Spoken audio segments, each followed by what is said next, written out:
Hey guys, it's Ashley and I'm here today to do another Top 5 Wednesday video. As always, I will leave a link to Sam, who is the host of Top 5 Wednesdays, channel down below, as well as the Goodreads group in case you want to join. Today's topic is top 5 authors that I need to read more books from. And there are tons and tons of these. Even if they only have like 3 books altogether, there are so many authors I need to read a lot of, and it was really hard for me to narrow this down to 5, but I've narrowed it down to 5 based on the ones I think I'll enjoy the most, or that I'm surprised I haven't finished off all of their collective works, or that I just know that I will really adore. And so these are my top 5 authors I need to read more from. Number 5 is Rainer Maria Rilke. This is a German poet from the early 1900s, and he wrote lots of poetry. Some of it is based on Greek mythology, some of it is based on letters, and I've just been seeing his texts a lot actually around Audible. There are audiobook versions of his texts and they've been recommended to me a lot on Audible, and that's sort of what first piqued my interest. And one of these works of poetry is Sonnets to Orpheus, which is just like right up my alley. It's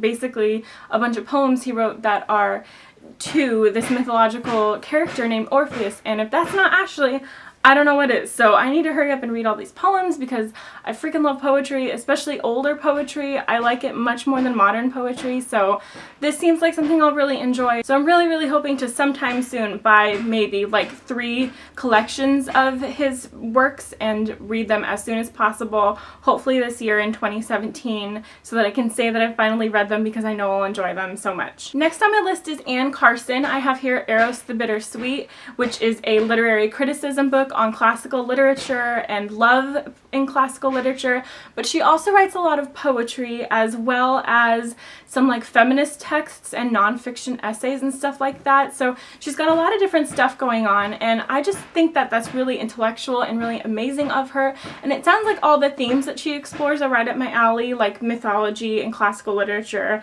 and feminism and things like that. So all of her formats seem like something I would enjoy, like the essays and the nonfiction criticism texts as well as the poetry. So I just think that her themes and her style of writing are going to be something that I enjoy a lot. So I've actually read this and really enjoy it. I highly recommend it as a literary criticism volume. It really goes into depth into like the nature of sexuality and love in classical literature and how it's bled over today and what it would mean if some of these texts were actually written today, how they would fare basically. And it's really great, and I just want to read more of her because I find her, like I said, just to be really intellectual and to be really invested in topics that I'm very interested in as well. Number 3 is Octavia Butler. I've only read Kindred and this one, The Parable of the Sower by Octavia Butler, but she is a very prolific science fiction fantasy author who wrote for many years, and she's written so many other books like Fledgling and Lilith's Blood and so many other more that I can't even think of all of them right now, but she's amazing at what she does. She blends just like cultural criticism with science fiction elements and does it in a way that has a like motif and a lesson basically in every one of them, and I just think that she is a brilliant author and one of the best authors I've maybe ever read in my life, and it is basically atrocious of me that I haven't read more by her, and so I will definitely be reading more texts from her in the coming years and putting her high on my priority list because Kindred and Parable of the Sower are 2 of the most incredible books I've ever read. I've mentioned them in previous videos before. I just really need to get on that. Number 2 is Neil Gaiman, and I've read Stardust and Neverwhere, both by Neil Gaiman. I read them for my book club on separate months, and American Gods is coming out as the series on Stars, I believe, this month, so this is high priority. I'm going to be reading this while I'm in New Orleans next week. This is going to be my train read because I'm going to be on the train for like 2 days altogether. And besides this book, there's like a million other Neil Gaiman books that I need to read, like Anansi Boys and The Ocean at the End of the Lane and Good Omens and 5 million other things that I haven't read yet, and I have no idea why, because he's a master. He's just great at his craft, and I know that I won't be disappointed by him. So these are really great reads that everybody loves, and I need to just get on it and start reading more of his books already. And number 1, who I was thinking about putting as number 2 and making Neil Gaiman number 1 just because Neil Gaiman is, like I said, so beloved and I feel like I need to read him.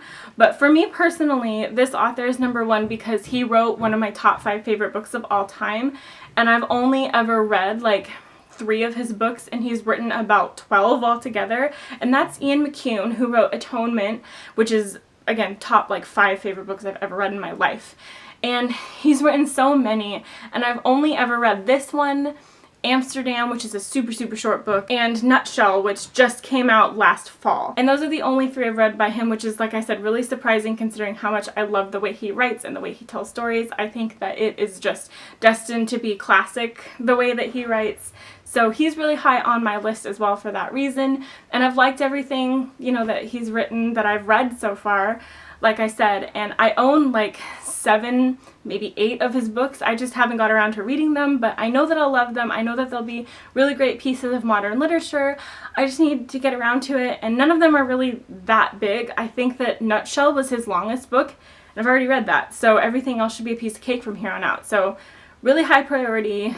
Really upset with myself that I haven't read more of his books, but I swear I'm gonna get to it now, especially now that I made a video including this. I feel like that's gonna hold me accountable, right? That's the theory. We'll see if it even works though. And that's it. Those are the top 5 authors that I need to read more from. You guys should let me know in the comments down below what one author that you really want to read more from is. And please feel free to subscribe if you like this video and want to see more from me. And I will see you guys next time. Happy reading.